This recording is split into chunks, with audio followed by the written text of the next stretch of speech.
Dah.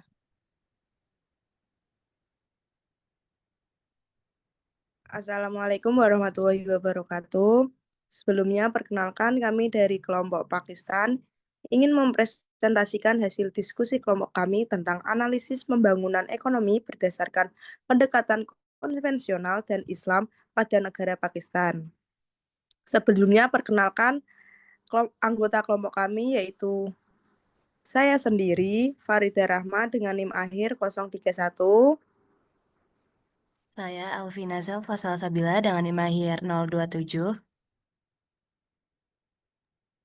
Saya Dewi Indah dengan NIM akhir 034. Baik, selanjutnya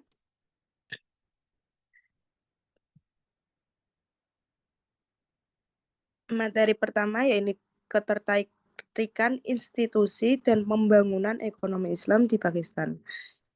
Yang pertama ada peran institusi dalam pembangunan. Institusi formal seperti pemerintah, lembaga keuangan syariah, dan mahkamah syariah menjadi penggerak utama dalam mewujudkan keadilan dan kesejahteraan berbasis makosid al-syariah. Yang kedua, ada kekuatan institusi menentukan efektivitas kebijakan pembangunan dan kepercayaan publik terhadap sistem ekonomi Islam. Dan yang terakhir, penguatan institusi dan sektor keuangan berperan signifikan dalam menekankan kemiskinan dan ketimpangan di Pakistan. Yang kedua, ada kontribusi lembaga keuangan Islam. State Bank of Pakistan atau SBP mencatat aset perbankan Islam naik 23,1% menjadi PKR 11.070 miliar pada tahun 2024. Peningkatan ini menunjukkan peran Bank Islam dalam memperkuat stabilitas makroekonomi. Tetapi kontribusi sosial seperti zakat, wakaf, dan pembiayaan mikro masih terbatas. Next.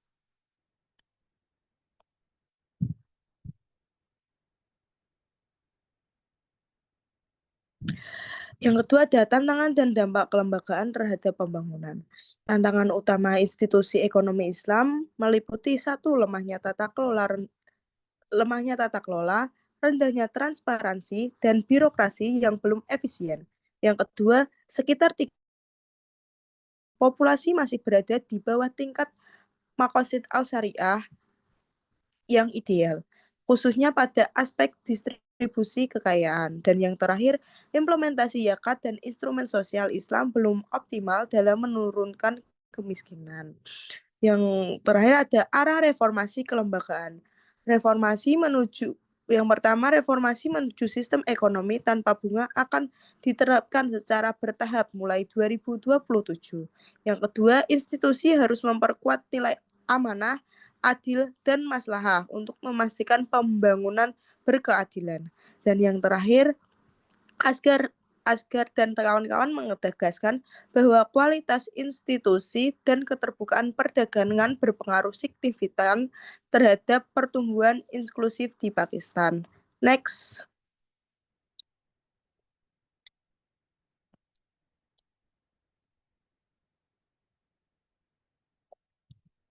Baik, materi selanjutnya akan disampaikan oleh teman saya. Baik, terima kasih Farida.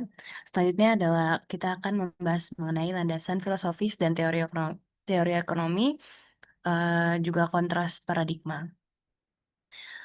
Mungkin bisa kita mulai dari dengan kerangka ekonomi makro Pakistan pada saat ini, yang dimana SBP atau State Bank of Pakistan mayoritas itu menggunakan model New Keynesian, yang artinya fokus utama untuk mendorong pertumbuhan adalah melalui peningkatan permintaan agregat, yaitu konsumsi dan investasi.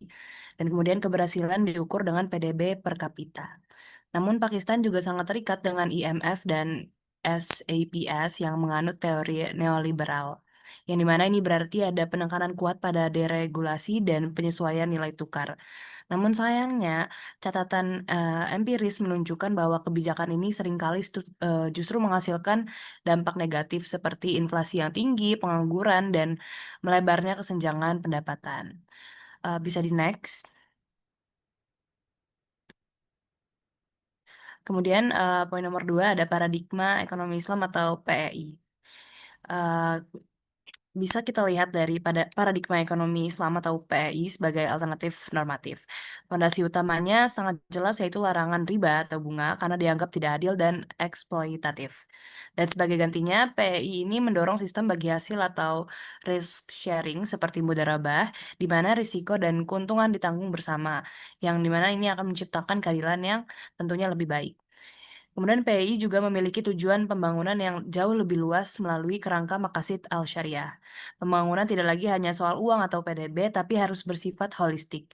Ini mencakup perlindungan terhadap 5 aspek mendasar manusia, yaitu agama, kehidupan, akal, keturunan, dan juga harta. Ini yang dimana ini adalah pandangan yang menempatkan martabat manusia dan keadilan di atas pertumbuhan ekonomi semata. Bisa di next. Kemudian poin nomor 3 ada disonansi kebijakan atau dilema dari Pakistan ini sendiri. Dan yang dimana disinilah letak dilema konseptual Pakistan SBP sebagai bank sentral secara pragmatis masih menggunakan suku bunga sebagai alat utama untuk mengendalikan inflasi. Yang dimana ini adalah instrumen khas dari Keynesian. Tapi ironisnya SBP juga memiliki mandat untuk mengembangkan sistem keuangan Islam yang secara absolut melarang penggunaan bunga. Jadi eh, di Pakistan ini terjadi dualitas sistem. Kebijakan moneter praktisnya bertentangan langsung dengan orientasi dari normatifnya. Kemudian ketegangan internal ini secara fundamental menghambat upaya Pakistan untuk melakukan Islamisasi ekonomi secara menyeluruh. Bisa di next.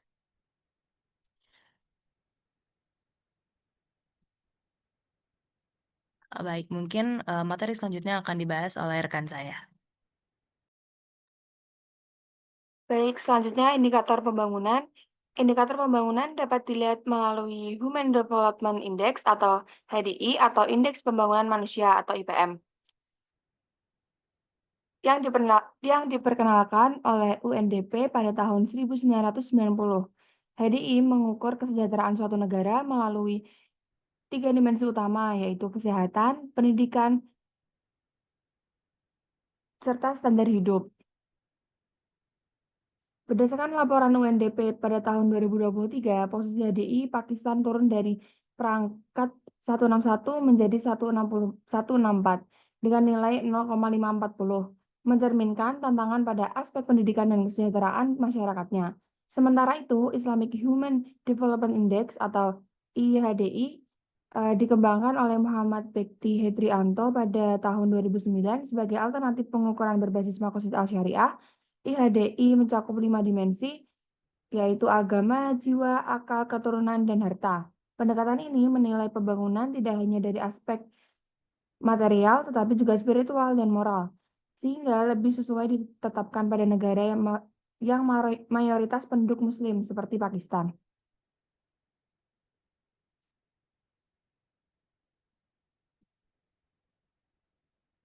Selanjutnya, isu kemiskinan dan ketimpangan. Kemiskinan dan ketimpangan merupakan isu penting dalam pembangunan karena dapat menghambat pertumbuhan ekonomi suatu negara. Kemiskinan menggambarkan ketidakmampuan individu memenuhi kebutuhan dasar. Dan di Pakistan, kondisi ini masih menjadi tantangan besar meskipun Indeks Pembangunan Manusia Islam atau IHDI menunjukkan hasil lebih baik dibanding HDI konvensional. Rendahnya pendidikan, kesehatan, dan kualitas hidup turut memperparah tingkat kemiskinan di negara tersebut. Ketimpangan pembangunan di Pakistan juga terlihat jelas antara wilayah pedesaan dan perkotaan. Misalnya di Punjab, atau tingkat kemiskinan di desa itu mencapai 40%, sedangkan di kota hanya sekitar 8%. Pendekatan pembangunan konvensional yang berorientasi ekonomi dan bersifat terpusat menyebabkan distribusi sumber daya tidak merata. Melalui program URAAN Pakistan, pemerintah berupaya mengatasi ketimpangan dengan mendorong keadilan sosial dan pertumbuhan inklusif agar seluruh lapisan masyarakat dapat menikmati hasil pembangunan. Selanjutnya akan disampaikan oleh rekan saya. Baik, mungkin untuk sebagai penutup, berdasarkan kajian kita di presentasi pada hari ini, dapat disimpulkan bahwa Pakistan saat ini masih terperangkap dalam persoalan struktural dan kelemahan institusional. Pendekatan konvensional yang dominan, terutama yang dipengaruhi oleh neoliberalisme IMF dan ISAPS, memang menghasilkan peningkatan pada beberapa indikator makro seperti total aset perbankan.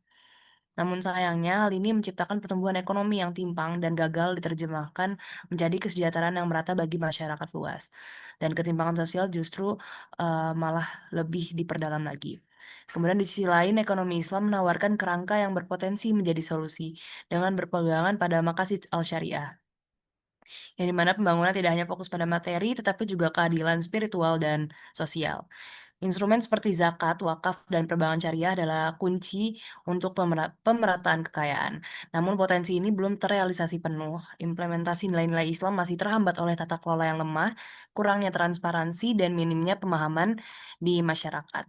Dan oleh karena itu, jalan ke depan bagi Pakistan adalah melalui sinergi.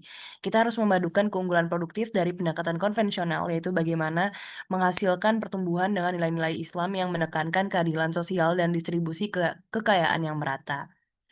Dan sinergi ini membutuhkan prasyarat utama, yaitu reformasi kelembagaan yang serius, penguatan sumber daya manusia, dan peningkatan kesadaran syariah. Hanya dengan angka ini, Pakistan dapat mewujudkan pembangunan yang benar-benar inklusif dan berkeadilan. Mungkin cukup sekian, saya kembalikan ke moderator. Baik, mungkin cukup sekian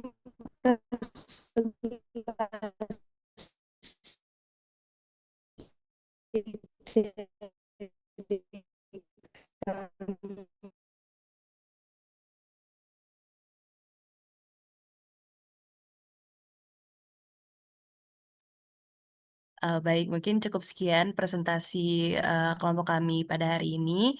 Kurang lebihnya, kami mohon maaf. Wassalamualaikum warahmatullahi wabarakatuh.